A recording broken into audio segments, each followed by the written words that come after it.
Alors, bonsoir, chers frères et sœurs.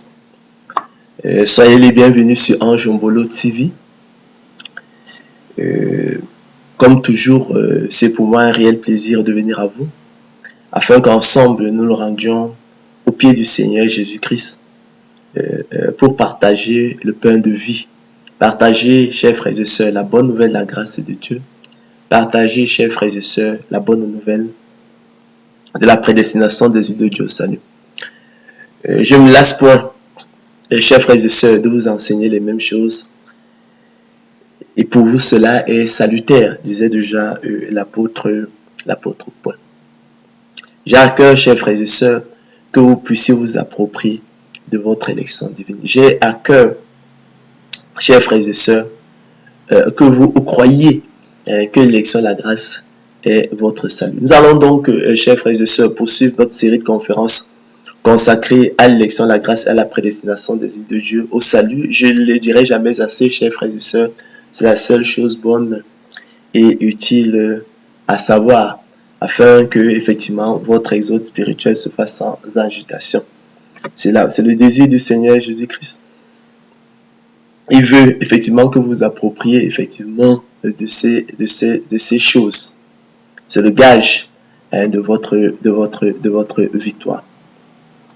Ce soir, chers frères et sœurs, nous allons nous entretenir au sujet de la confusion de l'idée de prédestination avec celle de fatalisme. Donc, la conférence de ce soir est donc intitulée « La confusion de l'idée de prédestination avec l'idée de fatalisme ».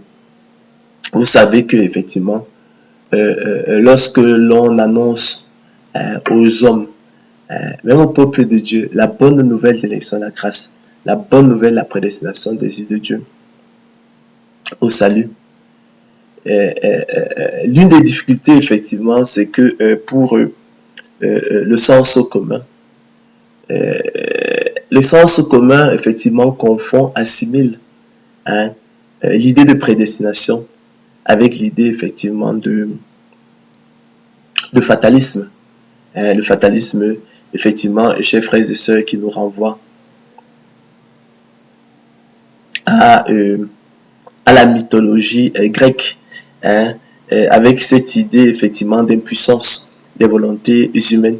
Et très clairement, effectivement, ça s'oppose à la liberté de l'homme en considérant, effectivement, tous les événements comme irrévocablement fixés à l'avance, généralement, comme vous le savez, de façon funeste, c'est-à-dire tragique, aveugle, irrationnelle, en contradiction ouverte avec l'expérience humaine de l'acte volontaire, confirmée par celle de l'action efficace où effectivement nous avons conscience de faire quelque chose de nouveau par un acte libre et en conséquence imprévisible qui sans notre initiative n'aurait pas existé. Comme vous le savez, et comme l'a démontré effectivement Leibniz, le fatalisme effectivement aboutit à l'argument paresseux. En effet, effectivement, si l'avenir est fatal, si ce qui doit arriver arrivera nécessairement, à quoi bon se dépenser en efforts inutiles, ne rien faire? Telle est la conclusion pratique du fataliste, la conclusion pratique effectivement du fatalisme. Donc, c'est précisément ce dont il est question. C'est toujours des questions de confusion lorsqu'on parle d'élection de la grâce. Lorsqu'on parle de prédestination des individus au salut, ce sont des questions de confusion. Donc, il faut prendre le temps pour expliquer les choses aux gens. Il faut prendre le temps pour expliquer les choses aux gens. Il faut prendre le temps pour expliquer ce que c'est que la prédestination. Il faut prendre le temps pour établir la différence avec le fatalisme. Il faut prendre le temps pour démontrer que la prédestination n'anéantit point la persévérance des saints. D'accord? Ce qui n'est pas le cas effectivement du fatalisme. Il faut démontrer que la prédestination n'anéantit que toute idée de mérite de l'homme dans le salut. Elle écarte toute idée de mérite de l'homme dans le salut. Tous les mérites revenant au Seigneur de gloire Jésus-Christ. lui, hein, l'auteur du don de la foi. Le don de la foi qui constitue le déclencheur, le don de la foi qui constitue le privilège exclusif des élus de Dieu. Le déclencheur est salut son moteur efficace. Et il faut démontrer que à travers effectivement, il faut démontrer que la prédestination des yeux de Dieu, contrairement à ce que l'on pourrait penser, n'anéantit point ni n'exclut, hein, et ne conduit point à la négation effectivement de la liberté de la volonté de l'homme. Vous savez que la liberté de la volonté des élus de Dieu, prédestiné au salut dès avant la fondation du monde, se connaît sans preuve par la seule espérance que nous avons à travers la persévérance des saints, qui au quotidien, comme l'apôtre Paul, soutiennent les combats de bon combat de la foi pour saisir la vie éternelle à laquelle ils ont été efficacement appelés. Donc la spécificité avec la prédestination, c'est de dire effectivement déjà les élus de Dieu bénéficient du don de la foi. Hein? Les reprouvés n'en bénéficient pas. En fait, tout se joue là. Le don de la foi constitue la semence de Dieu en eux, leur privilège exclusif. Le déclencheur exclusif du salut est son moteur efficace. Maintenant, hein, de même hein, qu'il faut que le laboureur travaille avant de recueillir les fruits. De même qu'il faut que le laboureur travaille d'abord avant de recueillir les fruits. De même qu'il faut que le laboureur travaille premièrement avant de recueillir les fruits. De même qu'il faut que le laboureur travaille avant de recueillir de la semence les fruits. De même qu'il faut que le laboureur travaille avant de recueillir la semence de plus de fruits. De même aussi et par analogie, chers frères et sœurs, il faut que les deux dieux travaillent et persévèrent avant de recueillir du don de la foi, qui est la semence de Dieu en lui. Le précieux fruit qu'est le salut, le précieux fruit qu'est le salut, le repos de l'âme et la vie éternelle. De même aussi et par analogie, il faut que les dieux travaillent et persévèrent avant de recueillir la semence de Dieu en lui, le précieux fruit qu'est le salut, le repos de l'âme et la vie éternelle. C'est ce dont il est question et c'est ce à quoi effectivement nous allons, et c'est ce que nous allons nous évertuer, chers frères et sœurs, d'expliquer afin effectivement qu'il n'y ait plus ces confusions dans les esprits, ces confusions dans les esprits, ces équivoques qui sont de nature effectivement à troubler effectivement plus d'eau. Parce qu'effectivement à la fin on se dirait finalement cette histoire, est-ce qu'il s'agit finalement pas d'un conte profane? Et absolument nous démontrerons effectivement qu'il n'en est rien. Donc nous allons vous instruire par des comparaisons tirées de la nature à la suite du Seigneur Jésus-Christ. Chers frères et sœurs, selon une conception courante et active, l'idée de prédestination que le sens commun confond souvent à tort avec celle de fatalisme est contraire à toute notion de persévérance et de liberté nécessaire, ce qui en fait, chers frères et sœurs, un conte profane absurde à repousser. Pour le vulgaire, en effet, chers frères et sœurs, la croyance en la prédestination conduit au fatalisme, idée empruntée à la mythologie grecque, marquée par l'impuissance des volontés humaines et qui s'oppose à la liberté de l'homme en considérant tous les événements comme irrévocablement fixés à l'avance, généralement de façon funeste, c'est-à-dire tragique, aveugle et irrationnel, en contradiction ouverte, chers frères et sœurs, avec l'expérience humaine de l'acte volontaire, confirmée par celle de l'action efficace, où l'homme a conscience de faire quelque chose de nouveau par un acte libre et en conséquence imprévisible, qui sans son initiative n'aurait pas existé. Le fatalisme, chers frères et sœurs, aboutit en outre, comme l'a montré Leibniz, à l'argument paresseux et a été tenu pour tel. Si l'avenir est fatal, si ce qui doit arriver arrivera nécessairement, à quoi bon se dépenser en efforts inutiles? Ne rien faire. Telle est la conclusion pratique, chers frères et sœurs, du fatalisme. Tel est le code du fatalisme. Donc ne rien faire, tel est le code du fatalisme. On observera d'ailleurs que cette conception porte, chers frères et sœurs, non sur nos décisions en elles-mêmes, mais sur leur mise en exécution. Autrement dit, chers frères et sœurs, la question en débat ici, la question en querelle ici, est celle de savoir si la prédestination des élus de Dieu au salut dès avant la fondation du monde ne rendrait-elle pas superflue la persévérance des saints et ne conduirait-elle pas à la négation, l'exclusion et l'anéantissement de la liberté et de la volonté de l'homme nécessaire? Toute chose qui ne ferait-elle pas de l'élection de la grâce, chers frères et sœurs, un compte profane et absurde à repousser?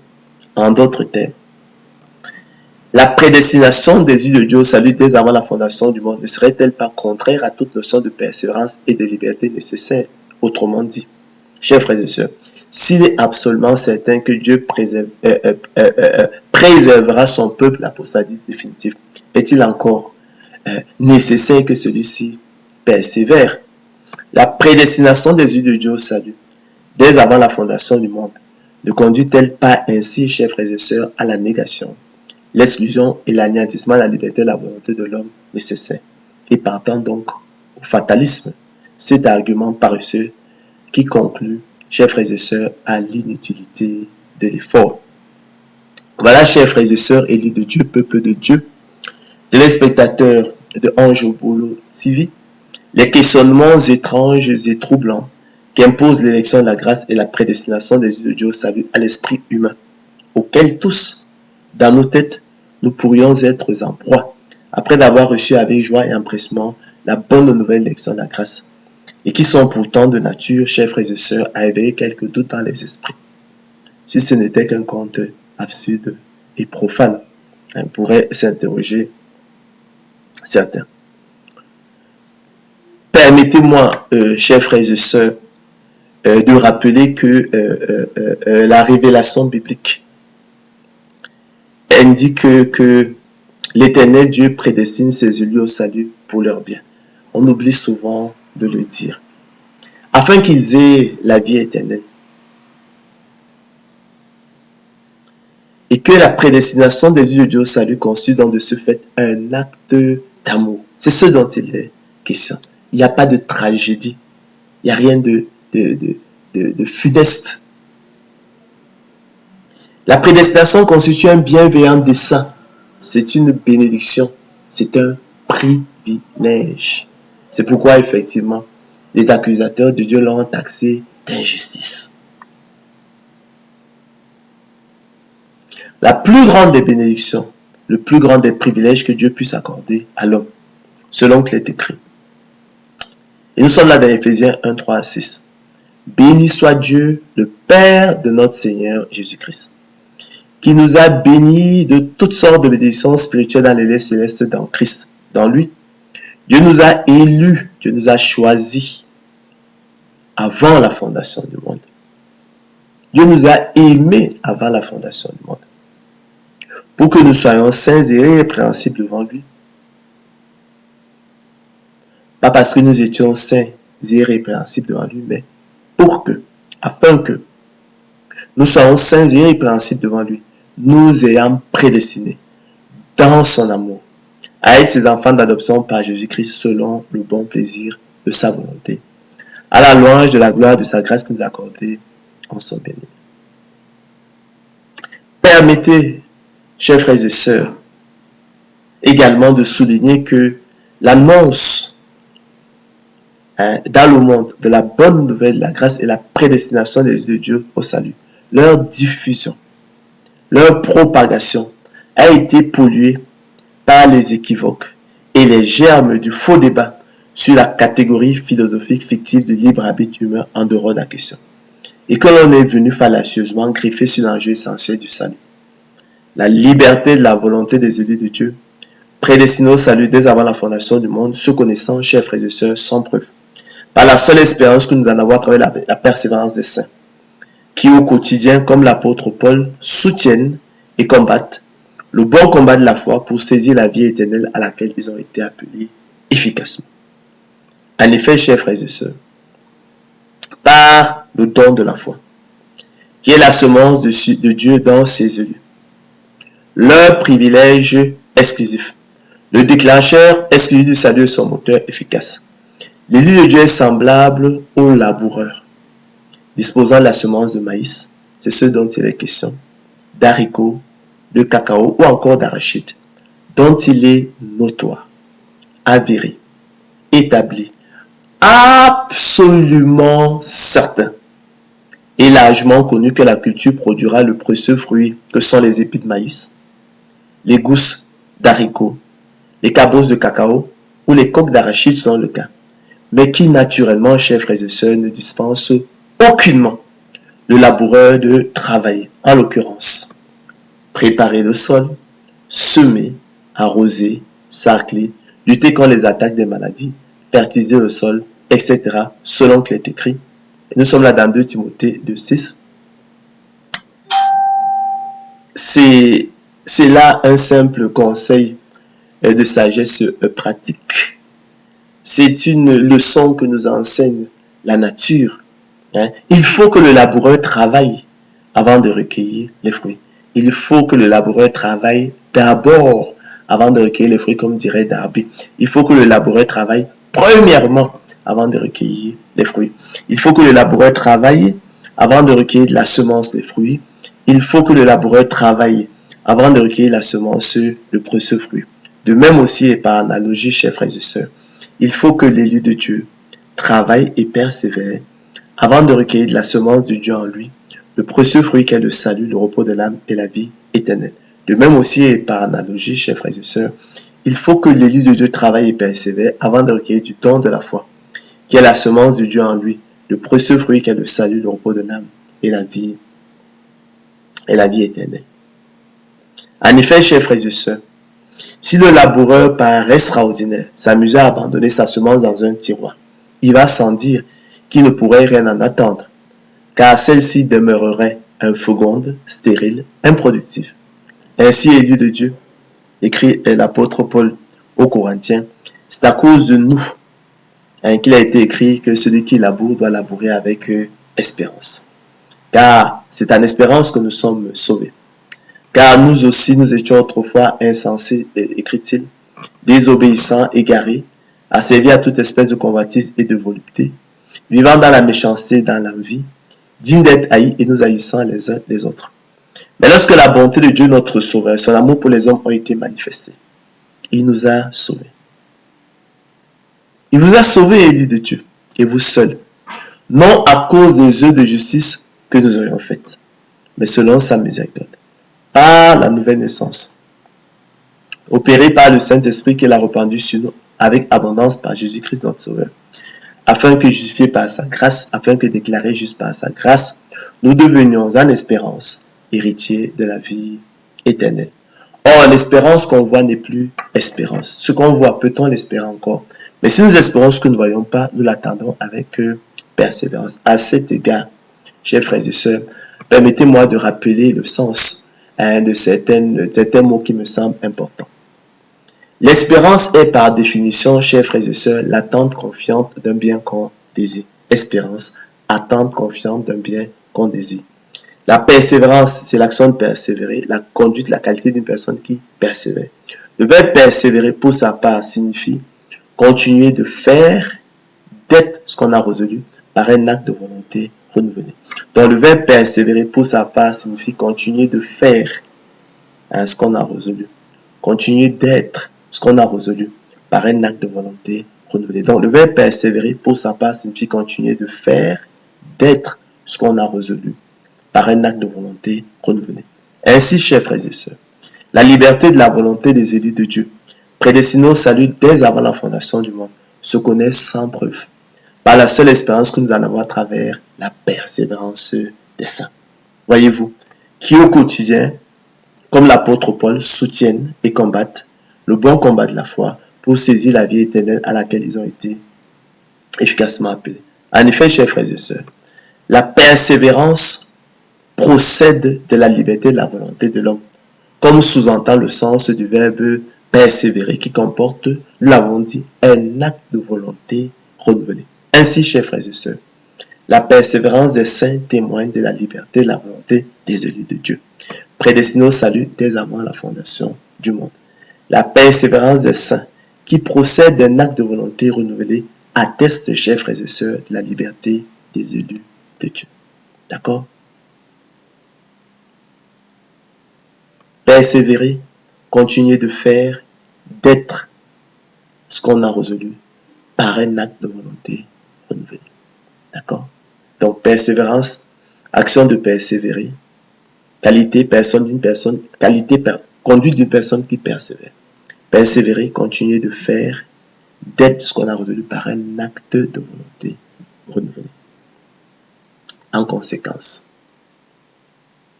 la liberté de la volonté des élus de Dieu, prédestinés au salut dès avant la fondation du monde, se connaît sans preuve par la seule expérience que nous en avons à travers la persévérance des saints, qui au quotidien, comme l'apôtre Paul, soutiennent et combattent le bon combat de la foi pour saisir la vie éternelle à laquelle ils ont été appelés efficacement. C'est ce dont il est des questions, chers frères et sœurs.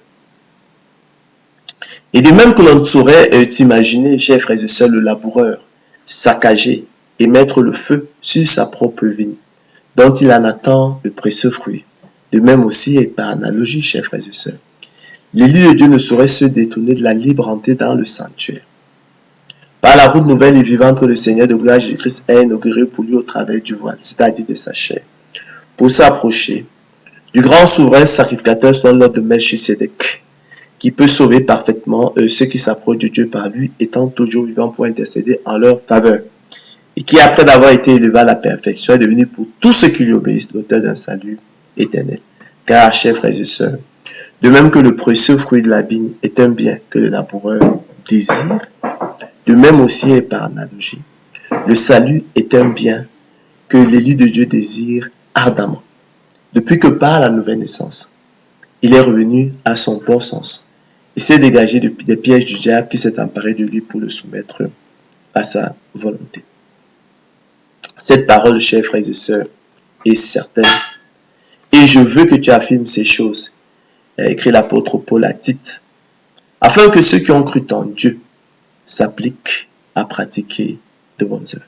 Afin que maintenant, que vous croyez en Dieu, que vous appliquiez à pratiquer de bonnes œuvres. Afin que vous, à qui il a été fait le don de la foi, vous, à qui il a été fait la grâce par rapport à Christ de croire en lui, que vous appliquiez à pratiquer les bonnes œuvres. Voilà ce qui est bon et utile aux hommes. Mais évite les discussions folles, les généalogies, les querelles, les disputes relatives à la loi car elles sont vaines et inutiles, selon qu'il est écrit, et nous sommes accordés dessus. Il faut que le laboureur travaille avant de recueillir les fruits. Il faut que le laboureur travaille d'abord avant de recueillir les fruits. Il faut que le laboureur travaille premièrement avant de recueillir les fruits. Cela est évident. Il faut que le laboureur travaille avant de recueillir de la semence les fruits. Il faut que le laboureur travaille avant de recueillir la semence de précieux fruits. De même aussi et par analogie, chers frères et sœurs, il faut que l'élu de Dieu travaille et persévère avant de recueillir de la semence de Dieu en lui le précieux fruit qui est le salut, le repos de l'âme et la vie éternelle. De même aussi et par analogie, chers frères et sœurs, il faut que l'élu de Dieu travaille et persévère avant de recueillir du don de la foi, qui est la semence de Dieu en lui, le précieux fruit qui est le salut, le repos de l'âme et la vie éternelle. Permettez-moi donc également, chers frères et sœurs, de rappeler opportunément la définition de la prédestination des élus de Dieu au salut dont parle la Bible, afin qu'elle ne soit plus comprise de travers, à l'envers, pervertie, calomniée, mal aimée, confondue avec le fatalisme.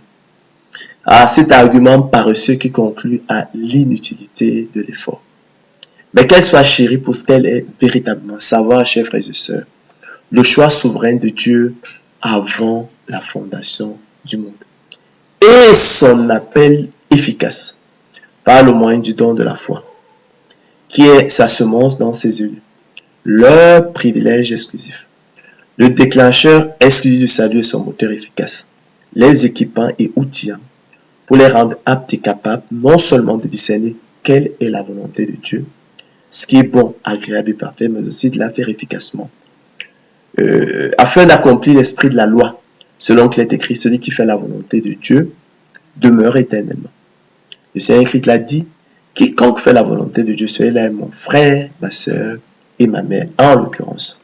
Aimer Dieu, croire au Seigneur Jésus-Christ, lui le sauveur du monde, prendre plaisir à la loi de Dieu et se réjouir en suivant ses préceptes comme possédant tous les trésors, en faire ses délices et ses conseils, rechercher Dieu de tout son cœur, avec un cœur honnête et bon, soutenir et combattre le bon combat de la foi, pour saisir la vie éternelle à laquelle ils ont été appelés efficacement, choisir les ordonnances de Dieu, rechercher la sanctification sans laquelle personne ne verra le Seigneur, mener une vie de sainteté, se préserver des souillures du monde, être zélé pour les bonnes œuvres, prier sans cesse, entrer dans le sanctuaire et s'approcher du grand souverain sacrificateur selon l'ordre de Melchisédek, Jésus, le Fils de Dieu, qui peut sauver parfaitement ceux qui s'approchent de Dieu par lui, étant toujours vivant pour intercéder en leur faveur, et qui, après d'avoir été élevé à la perfection, est devenu pour tous ceux qui lui obéissent l'auteur d'un salut éternel.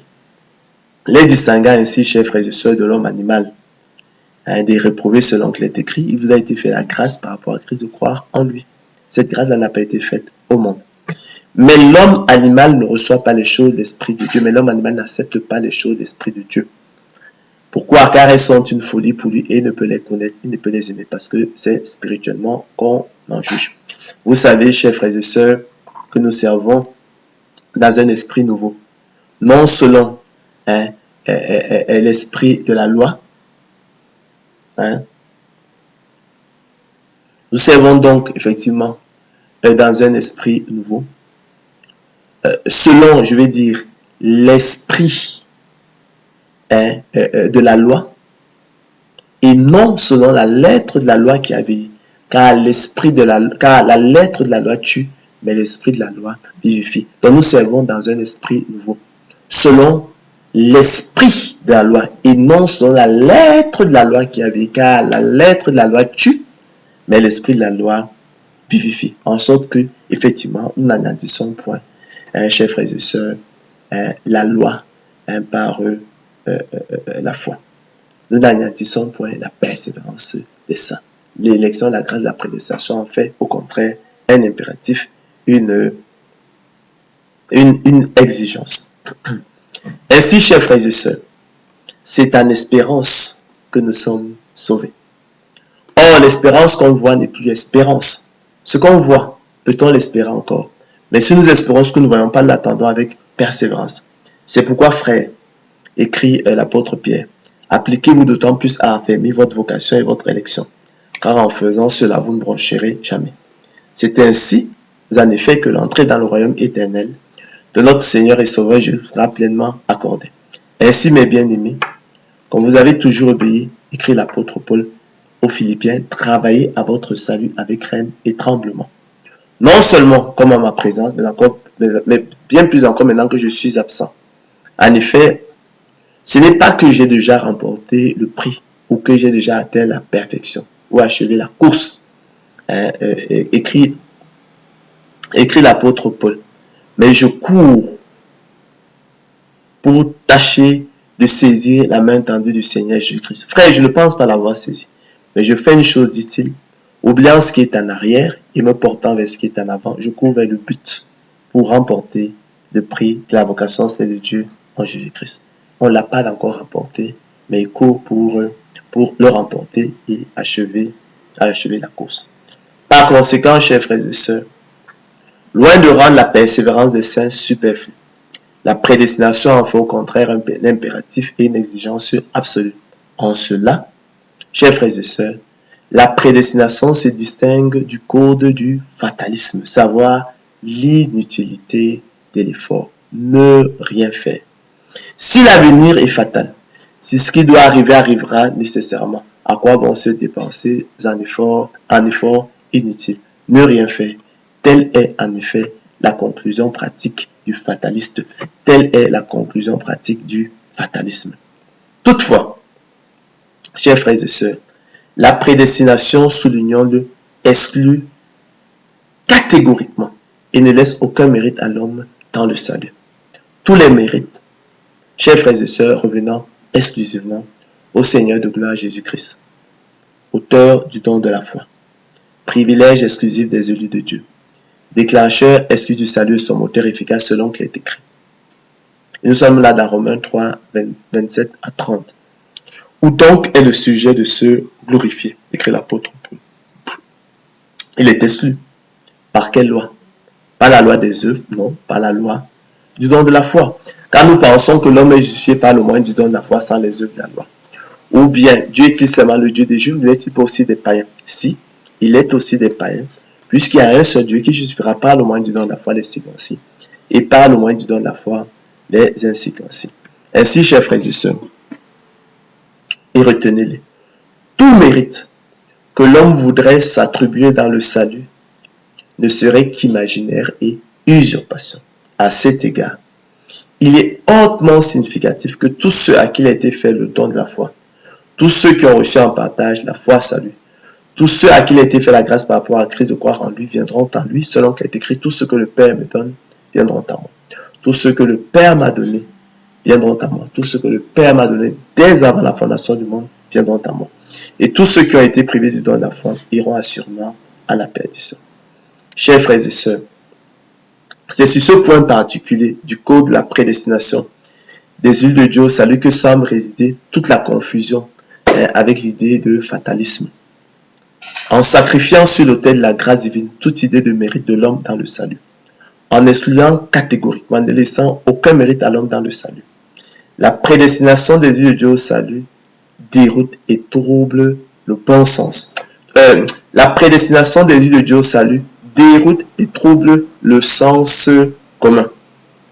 Donc, en sacrifiant sur l'autel de la grâce divine toute idée de mérite de l'homme dans le salut, en excluant catégoriquement, ne laissant aucun mérite à l'homme dans le salut, la prédestination des îles de Dieu au salut déroute et trouble le sens commun, qui croit y discerner, chers frères et sœurs, le code du fatalisme, savoir ne rien faire donc, en confondant les notions voisines mais distinctes d'effort et de mérite.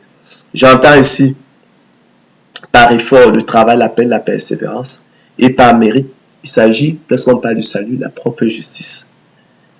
J'entends l'excellence propre, la supériorité propre, la qualité propre. Alors, on appelle plus généralement mérite ce qui rend une personne digne d'estime, de récompense. Quand on considère la valeur de sa conduite et les difficultés surmontées.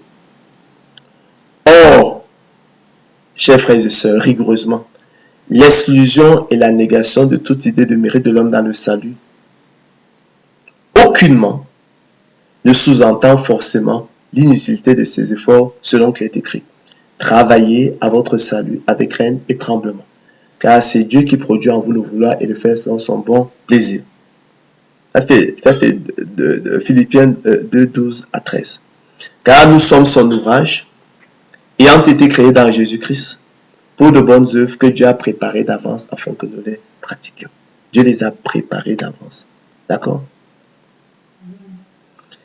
Appliquez-vous d'autant plus à affermir votre vocation et votre élection. C'est ainsi en effet que l'entrée dans le royaume éternel de notre Seigneur et Sauveur Jésus-Christ vous sera pleinement accordée. Cette parole est certaine et je veux que tu affirmes ces choses, écrit l'apôtre Paul à Tite, afin que ceux qui ont cru en Dieu s'appliquent à pratiquer de bonnes œuvres. Voilà ce qui est bon et utile aux hommes. Mais évite les discussions folles, les généalogies, les querelles, les disputes relatives à la loi, car elles sont vaines et inutiles. Selon que les écrits nous l'avons dit, nous sommes accordés dessus. Il faut que le laboureur travaille avant de recueillir les fruits. Il faut que le laboureur travaille d'abord avant de recueillir les fruits. Il faut que le laboureur travaille premièrement avant de recueillir les fruits. Donc, il faut que le laboureur travaille avant de recueillir de la semence et les fruits. Il faut que le laboureur travaille avant de recueillir la semence du précieux fruit. De même aussi et par analogie, chers frères et sœurs, il faut que l'élu de Dieu travaille et persévère avant de recueillir de la semence de Dieu en lui, le précieux fruit qu'est le salut, le repos de l'âme et la vie éternelle. De même aussi et par analogie, il faut que l'élu de Dieu travaille et persévère avant de recueillir du don de la foi, qui est la semence de Dieu en lui et son privilège exclusif. Alors, le précieux fruit qu'est le salut, le repos de l'âme et la vie éternelle.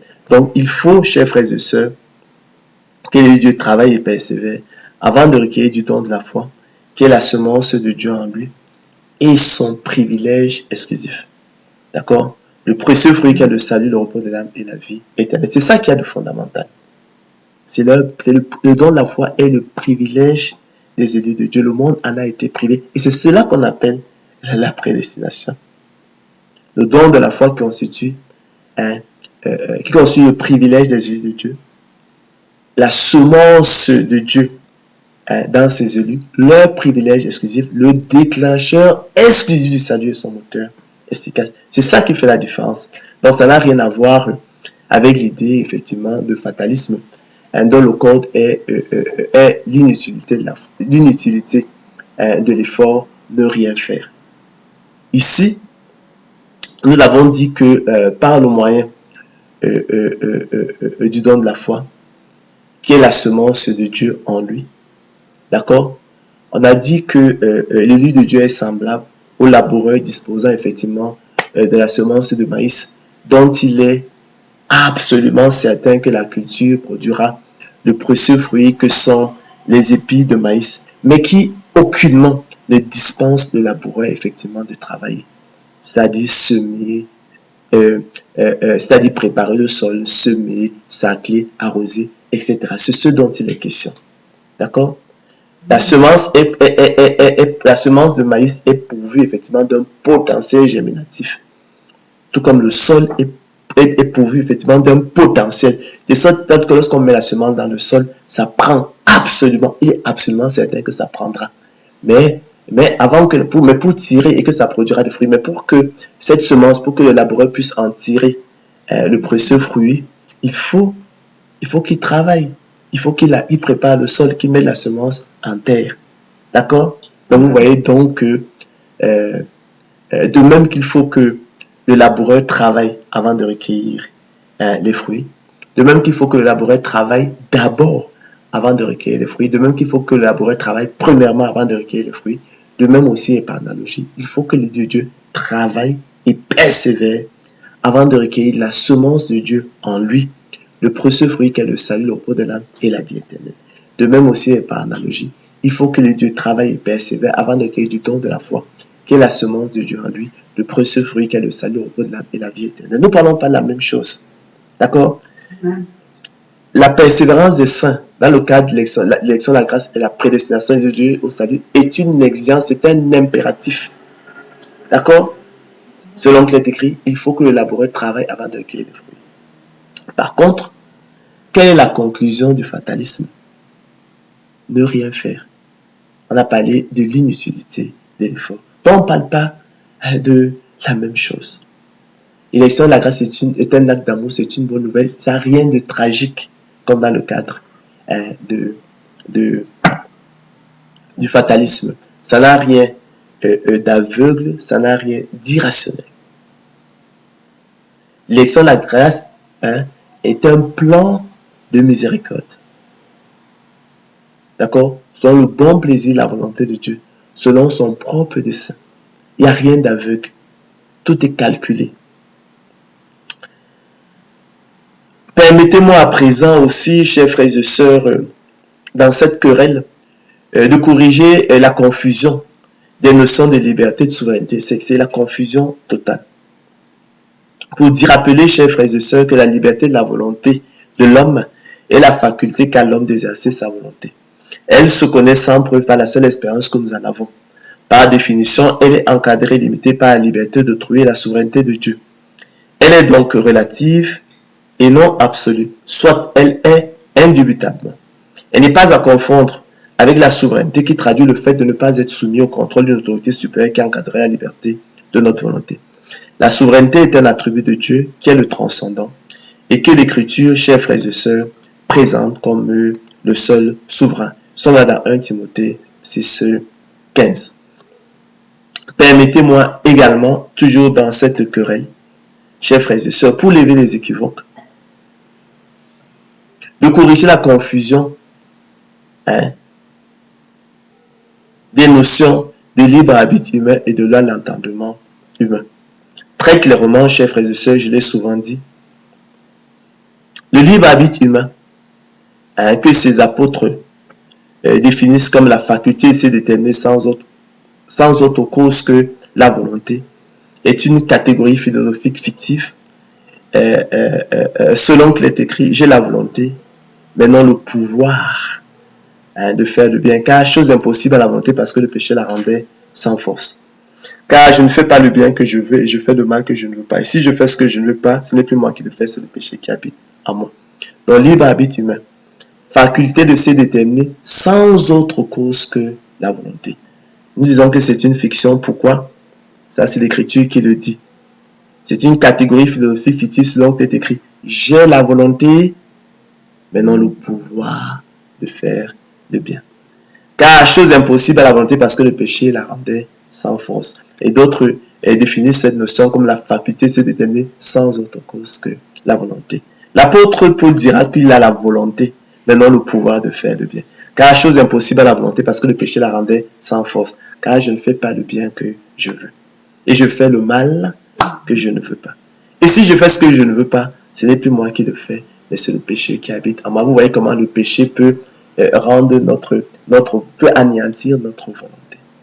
Donc, il n'y a donc pas de libre arbitre humain en tant que faculté se déterminer sans autre cause que la volonté. Parce qu'il y a le péché en nous qui la rend, qui l'anéantit.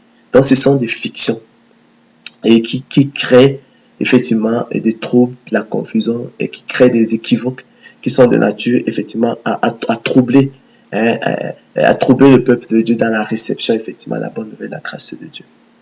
Alors cette catégorie philosophie fictive est née d'une confusion avec la loi de l'entendement humain selon qu'il est écrit. Je prends plaisir à la loi de Dieu selon l'homme intérieur et je vois dans mes membres une autre loi qui lutte contre la loi de mon entendement. D'accord? La loi de l'entendement humain. Et qui me rend captif la loi du péché qui est dans mes membres, misérable que je suis. D'accord? La Bible est riche, elle nous parle de beaucoup de choses que nous percevons confusément par intuition. Alors, la loi de l'entendement humain est le pouvoir qu'a la raison humaine de se déterminer librement. Elle est opposée à la loi du péché et porte l'homme à prendre plaisir à la loi de Dieu, à choisir le bien qui nous séduit et à rejeter le mal qui nous répugne. L'homme ne pouvant délibérément choisir le mal à l'égard du bien selon qu'il est écrit, je suis par l'entendement. Je suis par la raison, par l'intelligence, esclave de la loi de Dieu. Elle est et reste un abstrait qu'il faut se garder d'ériger, chers frères et sœurs, et qu'il ne faut pas ériger en concret. Selon qu'il est écrit, j'ai la volonté, mais non le pouvoir de faire le bien. Car chose impossible à la volonté parce que le péché la rendait sans force. Car je ne fais pas le bien que je veux, et je fais le mal que je ne veux pas. Et si je fais ce que je ne veux pas, ce n'est plus moi qui le fais, c'est le péché qui habite en moi. Pourtant, chers frères et sœurs, ce glissement dangereux semble allègrement avoir été opéré par les apôtres de l'évangile de la gloire de l'homme, qui l'ont érigé en concret et l'ont affublé du nom à la fois impropre et tendancieux de libre arbitre humain. Comme ces singes que l'on l'affuble d'une jaquette et d'un chapeau haut de forme dans les cirques pour les déguiser en hommes afin de distraire les tout petits. Frères, écrit l'apôtre Paul, ne soyez pas des enfants sous le rapport du jugement, mais pour la malice, soyez enfants et à l'égard du jugement, soyez des hommes faits. L'erreur, chers frères et sœurs, des théories du libre arbitre humain et de toutes celles qui s'inspirent d'une conception analogue a été précisément, chers frères et sœurs, d'admettre que la liberté existe également chez tous. Selon la formule célèbre de Sartre, l'homme est condamné à être libre. Jean-Paul Sartre, chers frères et sœurs, en soutenant que la liberté humaine est totale, absolue, infinie, inconditionnée, inaliénable, c'est-à-dire qu'il ne peut être ôté, valide implicitement et sans forcément s'en rendre compte l'idée selon laquelle la liberté est droit égal chez tous. Or, la nature et la révélation lui nous apprennent rien de tel. En effet, chers frères et sœurs, la liberté est-elle la même chez l'alcoolique, le toxicomane et chez l'homme libre de ses dépendances, de ses addictions? La liberté est-elle la même chez le kleptomane, le pyromane et chez l'homme libre de ses manies? La liberté, chers frères et sœurs, est-elle la même chez le passionné, l'obsédé, le démon et chez l'homme libre de ses vices? La liberté est-elle la même chez l'homme non régénéré et chez l'homme régénéré? Comparez. Quel fruit portiez-vous alors? Vous étiez mort. Mais maintenant, en condamnant l'homme à être libre quand cependant il ne l'est pas, selon qu'il est écrit, je suis vendu au péché, misérable que je suis. Jean-Paul Sartre lui a attribué, chers frères et sœurs, une liberté imaginaire, fictive, totale, absolue, infinie, inconditionnée, inaliénable et par conséquent égale chez tous. Et a ainsi hypothéqué et ruiné son projet philosophique. Lorsque l'apôtre Paul dit « j'ai la volonté, mais non le pouvoir de faire le bien », car chose impossible à la volonté parce que le péché la rendait sans force. Vous voyez que il y a effectivement le péché des agents extérieurs à nous, effectivement, qui embrigadent, qui enchaînent, qui anéantissent effectivement notre volonté, donc notre liberté. Par conséquent, on saurait dire que notre volonté est inaliénable, c'est-à-dire qu'elle ne peut être ôtée, c'est n'importe quoi. Et ce sont ces choses qu'on enseigne à nos enfants dans les lycées, dans les collèges, dans leurs cours de philosophie. Des mensonges.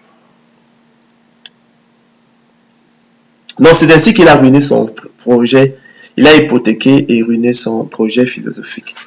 En effet, chers frères et sœurs, la nature nous apprend que la liberté effective est plutôt relative, en escalier, par marches successives, par degrés, par paliers, l'homme étant d'autant plus libre au-dessus des passions.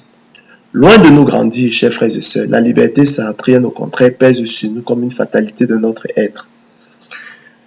Sartre pousse, chers frères et sœurs, la coïncidence de l'homme avec sa liberté au point d'effacer toute distinction entre ceux de nos actes qui sont libres et ceux qui ne le sont point.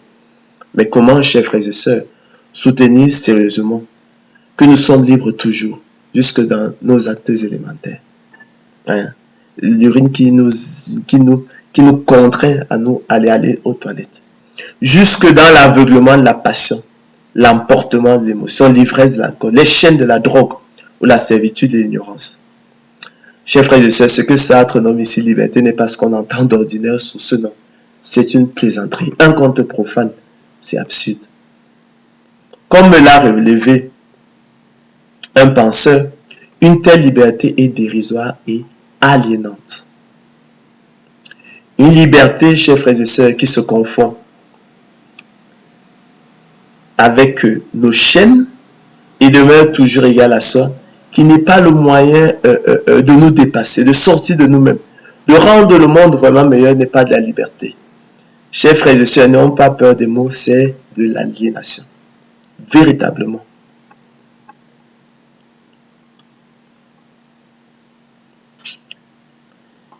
Chers frères et sœurs, ayant ainsi fait l'expérience de la liberté de la volonté de l'homme,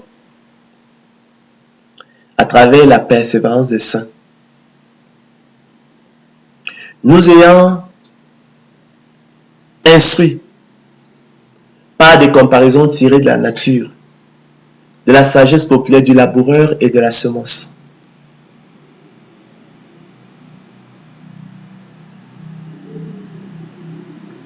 Ayant démontré que par le don de la foi, qui est la semence de Dieu en eux, leur privilège exclusif, les élus de Dieu étaient semblables effectivement aux laboureurs disposant de la semence de maïs, dont il est absolument certain que la culture produira des épis de maïs. Pour autant, nous avons dit que cette semence de maïs ne dispensait nullement le laboureur de travailler. Selon qu'il est écrit, il faut que le laboureur travaille avant de recueillir les fruits. Il faut que le laboureur travaille d'abord avant de recueillir les fruits. Nous avons conclu que par analogie, de même, il faut que l'élu de Dieu travaille et persévère avant de recueillir de la semence de Dieu en lui, le précieux fruit qu'est le salut, le repos de l'âme et la vie éternelle. De même aussi, et par analogie, il faut que l'élu de Dieu travaille et persévère avant de recueillir du don de la foi, qui est la semence de Dieu en lui, le précieux fruit qu'est le salut, le repos de l'âme et la vie éternelle. D'accord? Nous pouvons donc conclure que la prédestination des yeux de Dieu au salut dès avant la fondation du monde, loin de rendre superflue la persévérance des saints, de conduire à la négation, l'exclusion, l'anéantissement, la liberté des yeux de Dieu, est bien plutôt libératrice et source de liberté, de même qu'elle fait de la persévérance des saints un impératif absolu. Pour cela, chers frères et sœurs, elle n'est donc pas à confondre avec le fatalisme. D'accord? Dont le code est ne rien faire.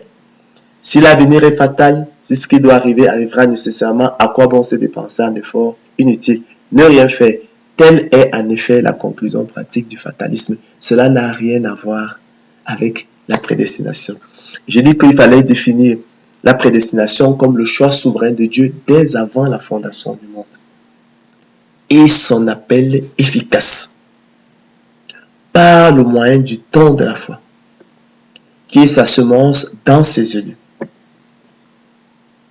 Leur privilège exclusif, le déclencheur exclusif du salut et son moteur efficace, les équipant et outillant pour les rendre aptes et capables non seulement de distinguer quelle est la volonté de Dieu, non, les rendant aptes et capables de discerner quelle est la volonté de Dieu, ce qui est bon, agréable, parfait, mais aussi de la faire efficacement, de façon à accomplir l'esprit de la loi selon que les écrit, celui qui fait la volonté de Dieu demeure éternellement. Quiconque fait la volonté de Dieu, c'est mon frère, ma soeur et ma mère. Donc, par le moyen de don de la foi, Dieu nous équipe, il équipe ses élus, il équipe son peuple, il équipe ses élus, il les outille pour les rendre aptes et capables, non seulement de discerner quelle est la volonté de Dieu, ce qui est bon, agréable, parfait, mais aussi de la faire efficacement de façon à accomplir l'esprit de la loi. Donc, il les distingue donc de l'homme animal qui n'en est pas capable dans sa mort spirituelle. Selon qu'il est écrit, mais l'homme animal ne reçoit pas les choses de l'esprit de Dieu, mais l'homme animal n'accepte pas les choses de l'esprit de Dieu. Pourquoi? Car elles sont une folie pour lui. Il ne peut les connaître parce que c'est spirituellement comme on en juge. Nous sommes donc, chers frères et sœurs, parvenus au terme de notre conférence qui était, chers frères et sœurs, intitulée « La confusion de l'idée de prédestination avec l'idée de fatalisme ». D'accord? C'est ces choses-là, cette confusion crée des équivoques et de nature à éveiller, à réveiller des doutes, quelques doutes dans l'esprit de certains. Donc, j'avais donc à cœur effectivement de lever effectivement tous ces équivoques afin qu'il soit clair, qu'on ne fasse plus de confusion entre l'idée de prédestination et celle de fatalisme. Nous sommes donc parvenus au terme de notre conférence. Qui plaise au Seigneur Jésus-Christ de continuer effectivement de nous enseigner sa parole. Sa parole effectivement qui est riche, qui est bienfaisante. Je ne me lasse point de vous enseigner les mêmes choses et pour vous cela est salutaire. Restez connectés sur Anjombolo TV. Que l'honneur, la gloire reviennent au Seigneur de gloire Jésus-Christ seul. Bonne soirée et à la prochaine, s'il plaît, au Seigneur de gloire Jésus-Christ. Bye bye. Bye.